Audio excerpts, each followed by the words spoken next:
Lori Appleby to the stage.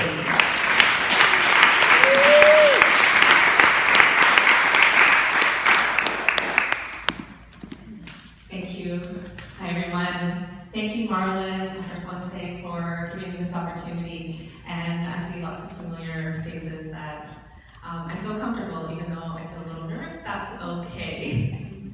So when I was thinking about what I wanted to talk about tonight and how I made a difference, I was reflecting back on my past. And you heard about what I do as a profession, but I wanted to share with you a bit about my personal life. So I'm a mother. I have 2 grown children, a boy 26 and a girl 24. And I am happily married to my husband, and we've been together since 1990. So it's been a lot of ups and downs. I'm not going to say it was a beautiful, amazing thing, but we always had that communication and that love that we always came back to. And when I was thinking about making a difference and how did I do it back then compared to how I do it now, and I realized that the first person that really made a big difference in their life was my daughter. So my daughter, she was, when she was in school, I noticed that she wasn't doing the same things that my son had been doing. So, of course I'm comparing to see, she's reaching those milestones. And I asked the teacher, I'm concerned, and the teacher said, don't worry about it, she's fine, they all develop at different ages and different things. But I still knew there was something going on, a mother knows. And I was fortunate enough to be working at the hospital for sick children at that point. So I know how special Grandview is because I worked at a hospital very similar to Grandview, and a lot of the kids that I served, because I worked in the neurology clinic, we would send them to Grandview. So that was a really beautiful 6-year role that I played. I was a patient care coordinator in the neurology clinic. So I had access to a lot of doctors. And I loved learning and they loved sharing with me. So I started asking them questions about my daughter's development. And long story short is I was introduced to a pediatrician who was a developmental pediatrician. And they said, we have a study going on. And this is a study that your daughter could potentially get into. So we applied and she was accepted. And this study was with the child development and the genetics department to see if the children and their parents, there was a connection between having a learning disability. And my husband had always struggled with reading and writing, although he had never been identified with a learning disability. But, it was very similar to what my daughter was going through. So we got them in the study, we got her identified, and she did have a learning disability.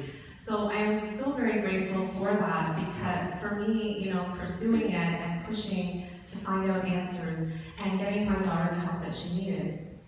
Because the school system, it takes sometimes years. First the teacher has to say that there's something going on, and then you have to wait on a waiting list. So I was able to get her to bypass all of that. So great, she's got the accommodations and she's getting special education. However, that brought on other problems for her. Her 2 very best friends were very smart, and her brother was just naturally book smart as well. So she was always comparing herself to them. And also leaving the classroom and feeling that stigma of going to the special education room, that was hard for her. So she was very hard on herself, and I saw her, worrying and stressing about things, and it just broke my heart to see a young girl doing that. So I did everything I could, we would study together, and we would do everything orally. And she was such a smart girl, so I just didn't want her to feel that you weren't fitting in that box that the school system said you needed to fit in. And I kept empowering her that, you need to embrace this because you are just as smart as the rest of them. You are entitled to have this extra help, these accommodations, so that you can, get through school and find a career that you love as well. So in looking at that and giving her all that advice, I had to look at myself too, because I had anxiety and I worried a lot as well. And so instilling the belief in my daughter that to believe in yourself, to never give up, to persist with, working hard, and I had to do the same thing for myself. So I was making a difference in her life, but I was also, I believe, I trace it back to, that's when I really started to realize I had to walk the talk. So now my daughter is in her final term at UOIT. She's taking her criminology honors program. She was on the dean's list the year before, and last year she was on the president's list. So she is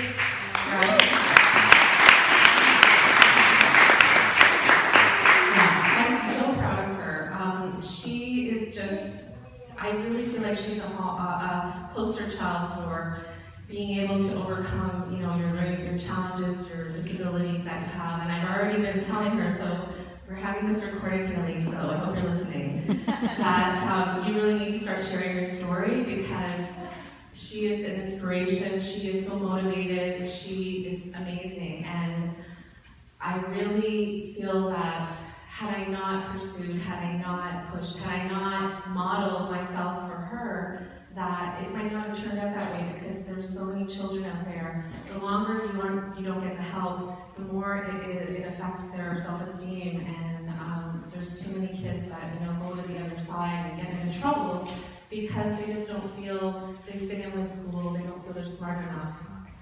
So now we'll fast forward to present day. I do make a difference in people's lives, and I was comparing a lot between back then and now, and I noticed there was a gap, because when my daughter and I, when we didn't work on this consistently, she would slip back into old ways. She would start worrying.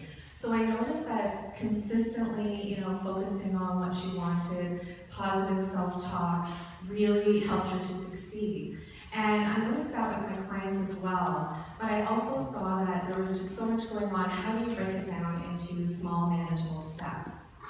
So, as you heard, I'm a coach. I'm a spiritual life coach, and I help people to get past their limiting beliefs so that they can, be their best self.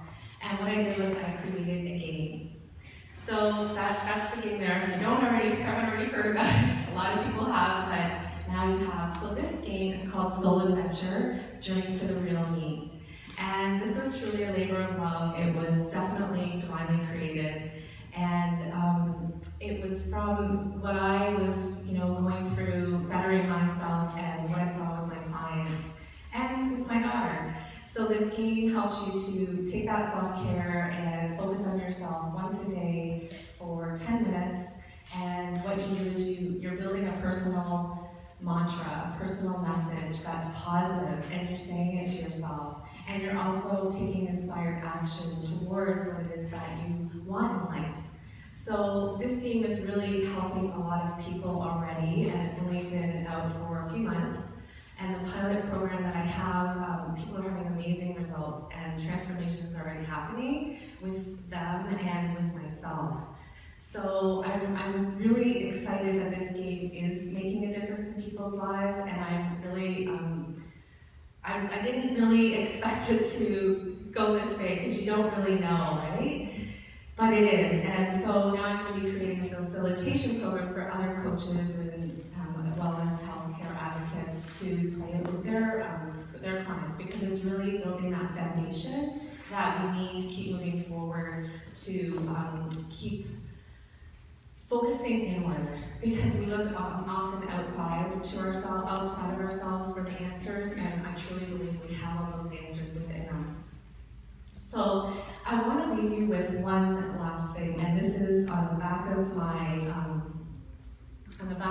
notes. So this is what I have in my fridge, and I wanted to bring it to you. So this just reminds our family that if you only look at what is, you might never attain what could be.